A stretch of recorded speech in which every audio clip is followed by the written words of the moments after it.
Willie, tell me a little bit about where you're from. Beaumont, Texas.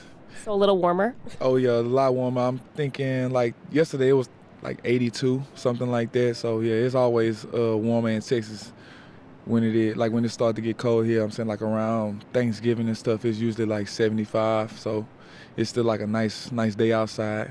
Do you miss it? Oh yeah, every day. So I assume you get back home on the off season a little bit? Oh yeah, for sure. After the season, handle a couple of things in the city and then head back home to see the family for the holidays. And speaking of family, you have a daughter now, which is she's newer to the world. How's that going? It's amazing, man. Just to have my little daughter out here every day when I go home, just to see her and my wife.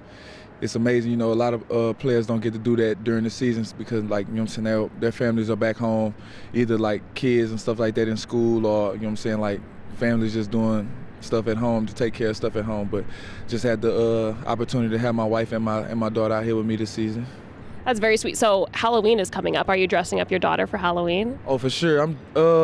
We trying to do like the family costume thing. So we've been looking online, searching and stuff like that, trying to figure a good family costume.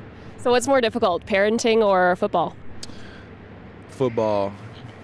As of now, but when she gets to a teenager? Oh yeah, for sure. You know, once they grow up, it gets to be a little harder, a little bit more tedious. You gotta look after them a little bit more, try to worry about what they're doing and stuff like that. But you know what I'm saying, as of right now, she isn't even talking and stuff like that. So just worry about her getting into stuff that's like low on the ground and stuff like that. But other than that, yeah, football is pretty difficult.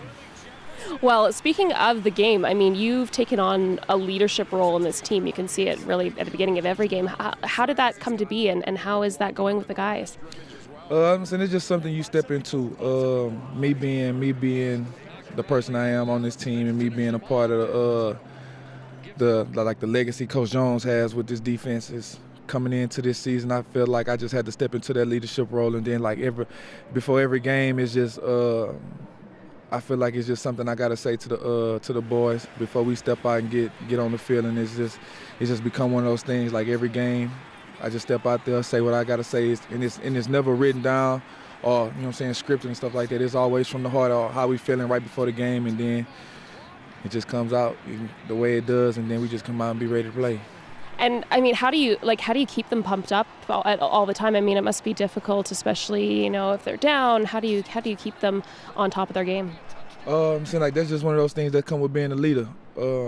Like we know we're not gonna come out and blow every team out at the beginning of the game or stuff like that. So we know at some point in time we're gonna face adversity, and when adversity hits, you know what I'm saying, there's got to be somebody to step out in front of a crowd and try to change that and give the people an optimistic look on things and stuff like that. And I've always been that person ever since high school to college to, you know what I'm saying, trying to play pro ball and then coming here. I'm saying I've always been an optimistic person on the field, off the field. So bringing that to this team aspect, stepping out in front of these guys and just showing them that I want to be a leader, showing them that they can fall on me when times get hard and stuff like that. And that's just how it is.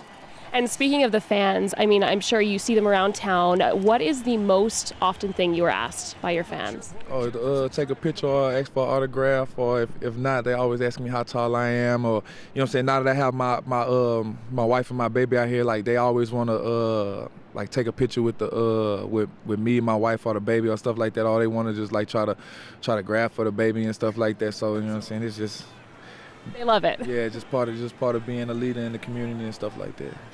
Last question for you. What is one thing that fans might not know about you? We've been asking some of the guys, some of their kind of hidden talents, hidden secrets. Some of them have very good sweet tooth. Some of them snowboard and have cool family that are doing neat things. What's one thing that the fans might not know about you? One thing fans might not know about me, I love to cook. I love to watch movies. And I'm a big cartoon guy, so you know what I'm saying, like I'm still a kid at heart. I love to watch cartoons, even though I got my little girl. Like that's something that we do together now, but before I even had her, I used to just like to like go home, relax, like try to cook something if I can. My wife doesn't let me cook anymore, so if I can, just try to watch, you know what I'm saying, some cartoons from back in the day when I was growing up, like Dragon Ball Z and like the Rugrats and stuff like that from like Nickelodeon and stuff like that. They still hold up. They're still great. Well, thank you so much for chatting today. Thank you so much.